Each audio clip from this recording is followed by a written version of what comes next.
আমাদের স্পষ্ট দাবি, এই খুনি ফয়সালকে দ্রুত বাংলাদেশে ফিরিয়ে আনা হোক এবং বাইতুল মোকাররমের সামনে জনসম্মুখে প্রকাশ্যে দিবালোকে ফাঁসি দিয়ে হত্যা করা হোক, যাতে ভবিষ্যতে কেউ এরকম নৃশংসতম অপরাধ করার সাহস না পায়। আসসালামু আলাইকুম ওয়া রাহমাতুল্লাহি ওয়া বারাকাতুহু। প্রিয় দর্শক মণ্ডলী, আজ আমি সত্যি অনেক খুশি। খবরটা শোনার পর আমার মনে হচ্ছে যেন আমার কলিজাটা ঠান্ডা হয়ে যাচ্ছে।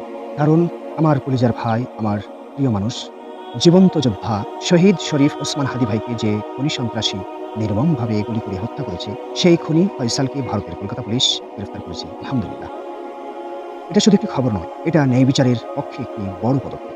প্রিয় বন্ধুরা, আমরা সবাই জানি শহীদ শরীফ ওসমান হাদী ভাই শুধু একজন সাধারণ মানুষ ছিলেন না, তিনি ছিলেন সাহসী বীর সৈনিক, বিদ্রোহী আবৃত্তি শিল্পী, সত্যের পক্ষে কথা বলা অসাধারণ নৈতিকতার মানুষ। কিন্তু দুর্ভাগ্যজনকভাবে এই ফয়সাল এবং তার সহযোগী সন্ত্রাসীরা তাকে নির্মমভাবে গুলি করে হত্যা করে।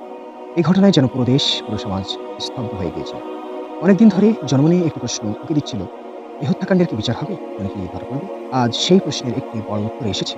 ভারতের কলকাতায় অবশেষে খনি ফয়সাল গ্রেফতার হয়েছে। আলহামদুলিল্লাহ। কিন্তু প্রিয় বন্ধুরা, শুধু গ্রেফতার হলেই হবে না। আমাদের স্পষ্ট দাবি, এই খুনি ফয়সালকে দ্রুত বাংলাদেশে ফিরিয়ে আনা হোক এবং বাংলাদেশের আইনের মাধ্যমে তার বিচার করা হোক।